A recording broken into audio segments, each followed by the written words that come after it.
మీ thoughts share చేయండి. అందరికీ నమస్కారం అండి.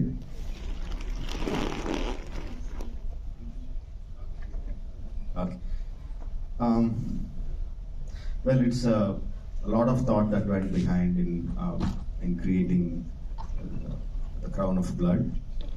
Initially, when we started building the world of Bahubali for the films, as we started writing the pre-stories, the post-stories, the character arcs from beginning to the end, we realized there is so much more to be given to the audience in terms of the characters and the stories.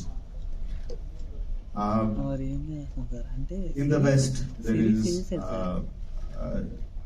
the standard, or what do you say, the way that any brand is created, it immediately goes into multiple media.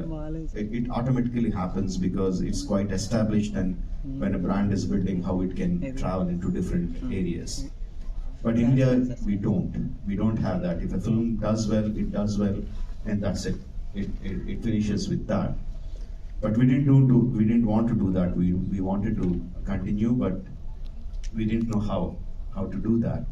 And we tried many ways. We tried to create games. We tried to create a VR film. We tried to create a series in many ways. But on the process, because it's learning, we realized the most important thing is to associate with the right people.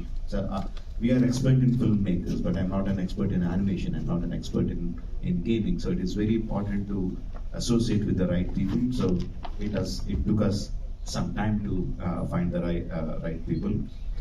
Of course, Sharad came in and he shared his vision of making animation big in India. It is surprising that the colorful world of India doesn't, the animation doesn't really go beyond children's cartoons. So he had a vision of like we have to bring animation like in the West, like in the Japan, and he had the thought, and of course they also shared the same vision. But Hotstar also shared the same vision. Then we realized, okay, we have the right kind of people, so we associate with them, and they can take it forward. And then we had long story discussions with Sharad. It was very difficult decision for me to break myself from Bahubali and give it to Sharad and say, please take it forward from there. It's a very hard decision. Initially, I thought I wouldn't let him do anything with it without my consent. Then gradually I realized I have to let go. But before letting go, I took them through the process of how we made Bahubali. What are the characters, what are the conflicts, and if you have to take it out, you write any story you want, you create any characters that you want to. But there is a soul of Bahubali that resonated with the Indian audience or audience across the world wherever it played well. So I tried to explain them what that soul was. Yeah, he understood my love for the Bahubali characters and the story, and he grasped it, and he and his team worked beautifully, creating the characters, creating the story arc, creating the character arcs, and they came up with Crown of Blood. I'm so happy the way it turned out. We are truly honored, sir, and we are so looking forward to watch the series Bahubali Crown of Blood. And with that, I'll move forward to Sharad Devarajan Garu. With the recent success of The Legend of Hanuman and the upcoming Bahubali Crown of Blood, both championed by Sharad Devarajan Garu, it seems like animation in India is really taking off. So how do you feel about this animation boom, especially with the backing of Disney plus Hotstar? And what was it like bringing the grand world of Bahubali to life in animation, working alongside the visionary director S.S. Rajamouli Garu? A lot of questions, but first, thank you for everyone here. And let me just say I'm so humbled by the words from both of you and really moved. I mean, this has been a personal life mission of mine to try and help changed the perception of our animation, our character entertainment industry for the world.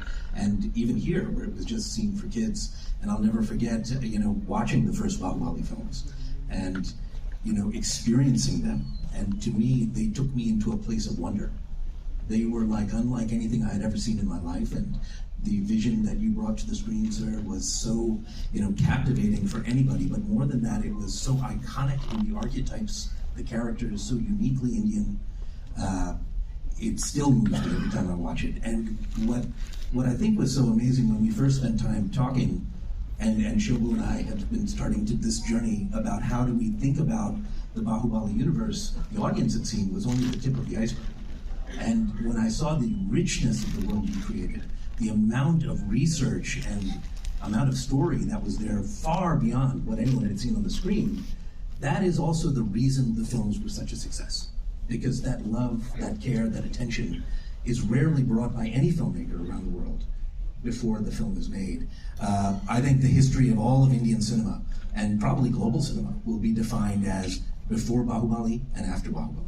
So the incredible honor to be able to work with everybody here on this stage and have this journey where we can try and do something different with animation for this country, where, I think the risk-taking you took in those films was the thing that we struggled to try and epitomize, as much as that soul of the characters and that heart that you really brought to them.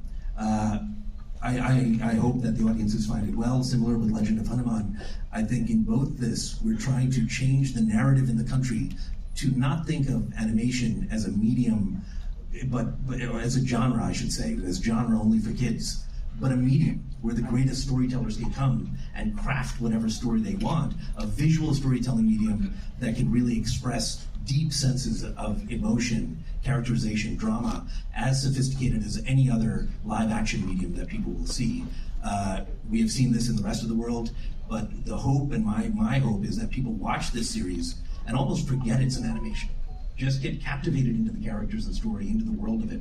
And, and if we can capture even 1/1,000,000th of the amazing, brilliance that you were able to do as a director and a creator, I will consider my life's work as a success. So, and I will say from the start of this journey, Shobu, has been really such a supportive friend, mentor, and helper in us trying to figure out how do we take those risks, how do we do something special, and how do we push the boundaries of this franchise, which is beloved by millions of people.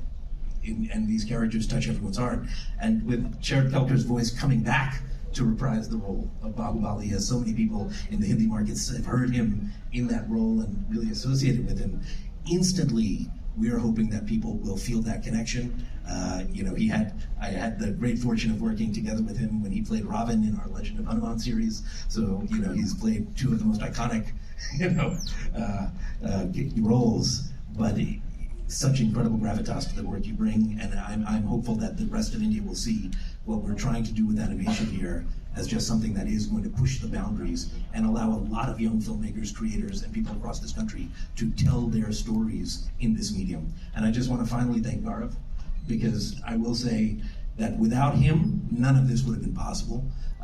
It is very rare that the biggest animation company in the world, Disney, took a risk on an adult animation, pushing the boundaries, but it is also very much the DNA of someone like Gaurav, who really, I think, saw the potential early on and saw the power to promote this, just like he would any other big series, to bring it to the market in that way and really showcase it in that way to the audiences. So, in the history books, if animation ever does take off in this country, Gaurav, it'll be largely also because of your incredible role in allowing audiences to really experience it in this new way, and it has been an incredible honor, my friend. Thank you so much, Mr. Sharad.